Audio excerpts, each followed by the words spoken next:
Hey, let's talk about the most important skills that ITPs cannot and do not teach you, which are hard and soft skills. So let's talk about it. Why is it that some interpreters just seem to make interpreting just seem so effortlessly? Oh my goodness, they can go interpret the hardest thing and just make it just go by so smoothly, while some other interpreters just don't do it the same. They just cannot. And it's crazy because we all know the same information. We all know that we need vocabulary. We all know to interact with the deaf community. We all know about the code of professional conduct. We all know about demand control schema, ethics. We all know about all this stuff, but some people just do it so much better than others. Why is that? Well, it's the same reason that in sports, coaches will say that they cannot teach heart. I remember when I was playing football, they always would say that. They'll be yelling at us, I can't teach heart. I can't teach heart. And what that means is a coach can teach you everything about the game of football. They can teach you the position, the stance, where you're supposed to be at, what you're supposed to do, the strat. They can teach you all that, but they cannot teach you the willingness for you to learn it. They just cannot. And that same principle applies to interpreting. That heart that coaches cannot teach for interpreting translates to soft skills. It's just impossible to teach it. Now, let's define what they are. Hard skills are job-specific competencies and abilities that are necessary to complete the work. Contrary, soft skills are personal qualities and traits that impact how you work. You see the difference there? Let's give an example. A person with hard skills may be the best at conceptual accuracy.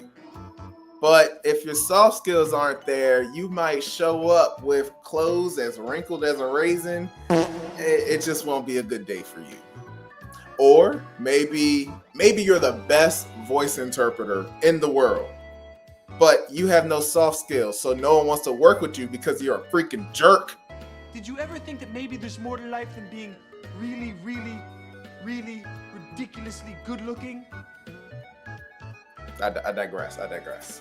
But you see the difference as to you can have the qualities of interpreting, but still do not have the skill of a great interpreter because you don't have that soft skill side.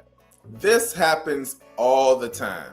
All the time, there are some interpreters who people can look at and just think, how did this person get in that position?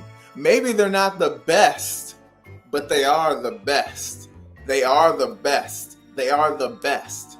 And that is the reason why the client trusts them so much to put them in positions that they in. That even though some people may think the hard skill, they may not be deserving of it.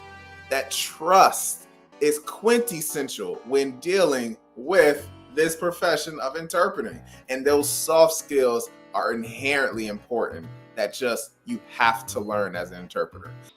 Now, we're going to do that by a couple different ways. First, you need to get out the house. You need to get out the house and you need to talk with people. Hey, remember when you was in school, you was going to deaf events every month, every 2 months? You ain't been to a deaf event in a while. I mean, I ain't trying to call you out, but I'm just saying that's a part of your soft skills training. Go to a deaf event or just get out the house. Go to a coffee shop. Go somewhere where some socialization is happening. You need to talk to real people in real time, in person. No social media, no virtual. Talk with real people. Interact with people. And while you're interacting with them, ask them questions and be genuine. Be genuine. Don't be two-faced. Don't be fake because you're trying to just improve your soft skills. Genuinely learn about someone. Ask them about their life. Actually have a conversation with them. That is important for you to learn how to be interpersonal with people. Then ask people about feedback on yourself. How do people even perceive you? Not the interpreter you, but you as the person. How do people perceive you? That is important, and you gather that feedback and implement it. Now understand, everybody's not going to give you real feedback. You may get a lot of people who just say, oh, you're cool. But you keep asking enough people, somebody gonna give you something that you really gonna be thinking about. Ask people to look for that development in yourself. There are also 2 books that I use personally that I truly love, and I'm actually rereading them because they're jam-packed with information. The first book is How to Win Friends and Influence People by Dale Carnegie. The second book is The 16 Undeniable Laws of Communication by John Maxwell. Both of these books are books that truly help me. There are no gimmicks, there are no tricks, there's no games, no magic, no I do this and everybody's my friend. It's nothing like that. In those books, they really tell you real communication tips and strategy that you can build a genuine character in yourself that people at large naturally are attracted to. So you can be able to work with pretty much anyone. Now, I'm saying pretty much because we all know there's just some people in this world who we just gonna have to just get away from. Stanley, put your little game down and join the group. No. Stanley, we're having a little Leave me alone, damn it. We're having a brainstorm session. Did I stutter? There's just some people who we just can't work with, right? But if you don't improve your soft skills, it's not going to be some people that we can't work with. It's going to be some people who can't work with you because you're going to be the problem because you ain't did the work you need to do.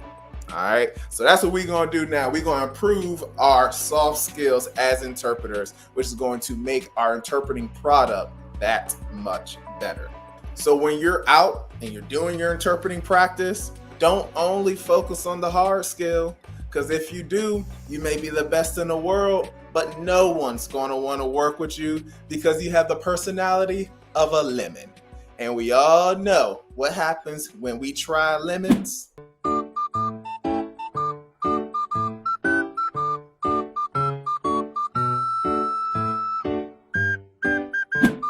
Exactly. So, now you came in the lab. Go ahead, go be great. I'll catch you on the next one. Peace out.